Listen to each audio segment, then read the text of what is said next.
In Tagalog, there is no he or she. Pronouns are gender neutral. Oh yes.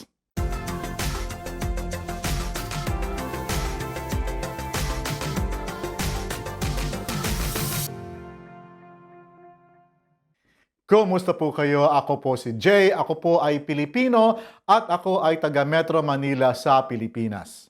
Welcome back to this channel, the channel that is dedicated in guiding you in your journey in learning the beautiful language Tagalog.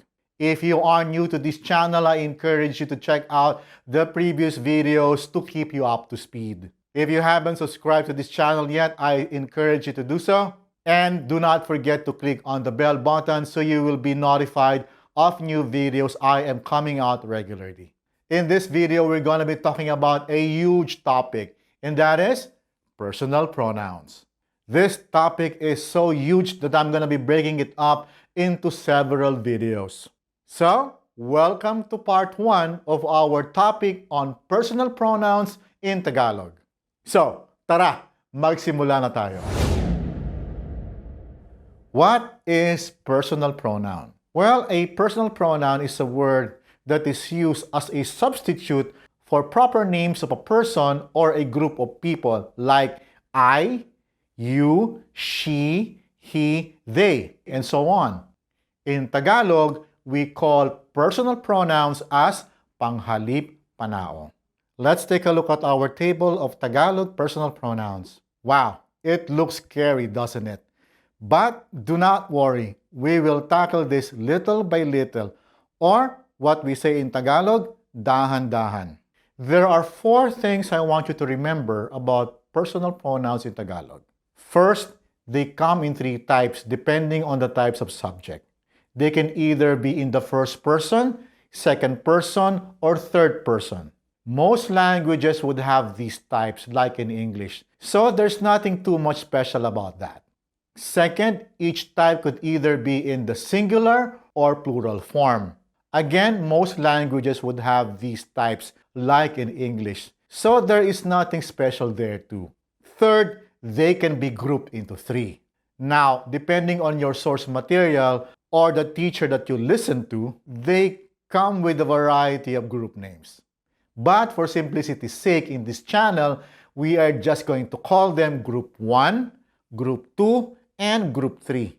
Other languages, well, at least the ones that I know, would have different types of groupings. So in that sense, the Tagalog personal pronouns may differ from your native language.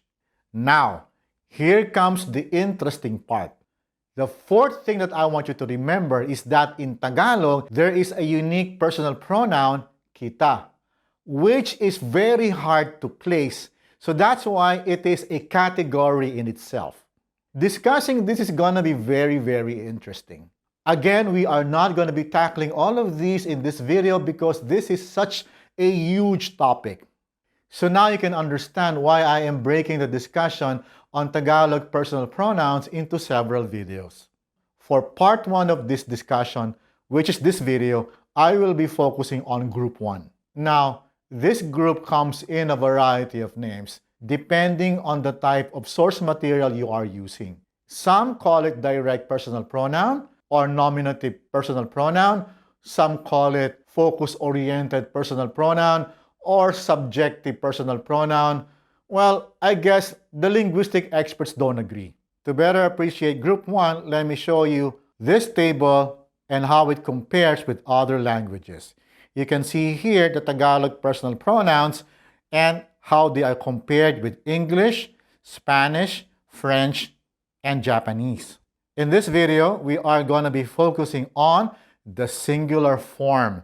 We will tackle the plural form of Group 1 in the next video.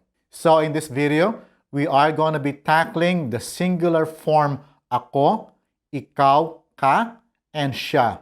Let's tackle them one by one. Because I love using patterns, we are going to be learning personal pronouns using patterns. Let me introduce you to our simple Tagalog sentence pattern to help you get a sense of Tagalog personal pronouns.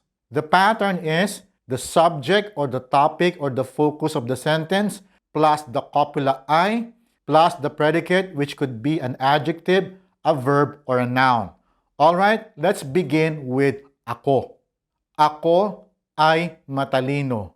I am smart.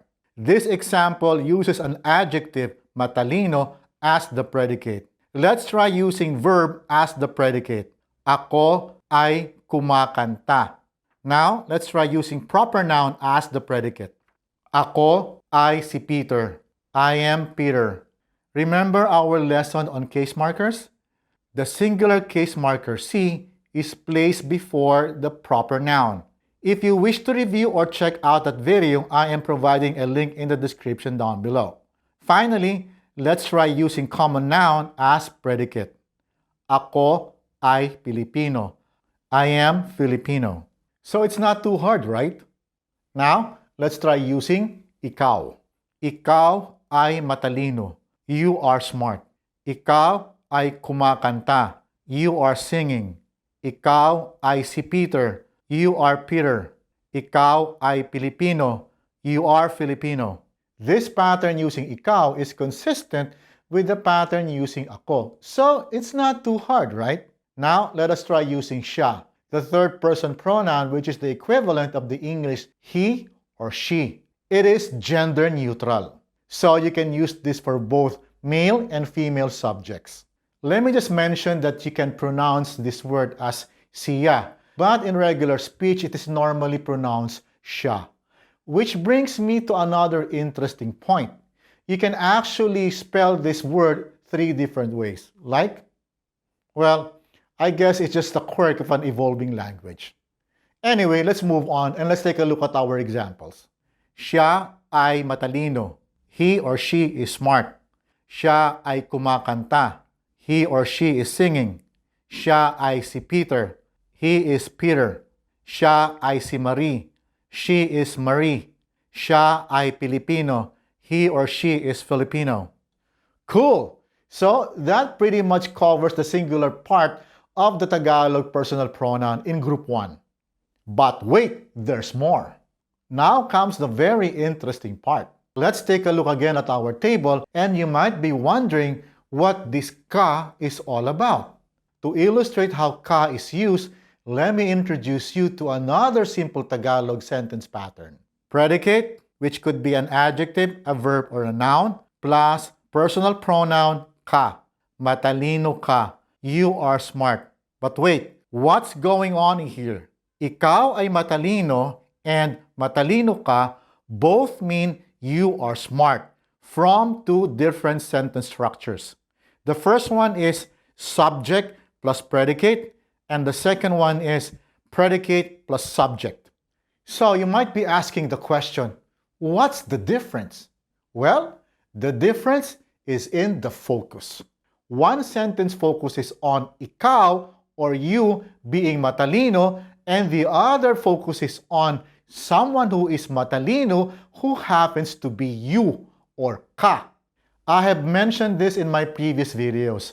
Focus is a big deal in Tagalog, which allows most sentences to be structured 2 different ways depending on the focus of the sentence. Confused?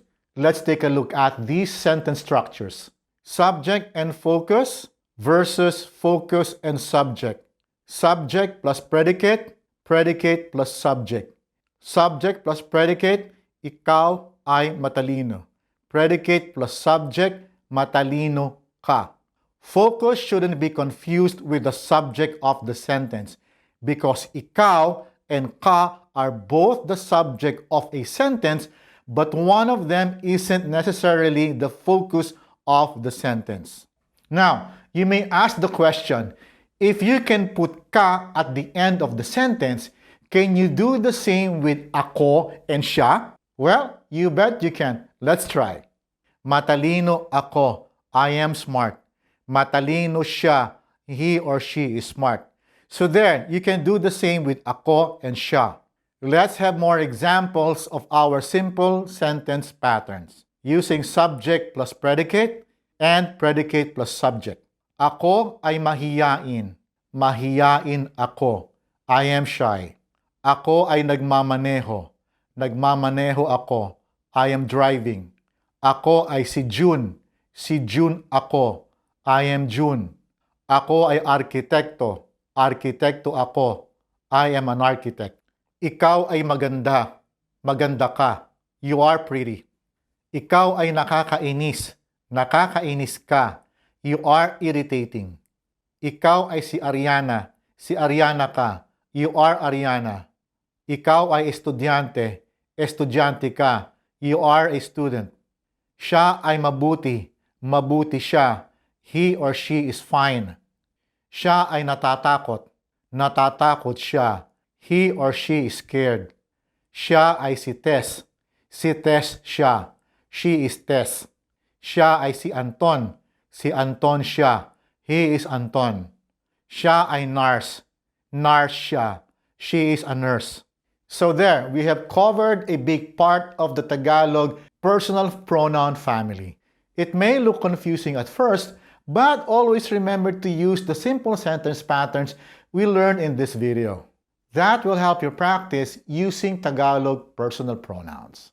Going through the Tagalog personal pronoun is going to be quite a ride. And we are going to be taking this little by little or dahan-dahan. So, I will be seeing you next time as we continue our journey in learning the beautiful language Tagalog. In my next video, we will be journeying through the plural form of Group 1 of the Tagalog Personal Pronoun. Maraming salamat po at hanggang sa susunod.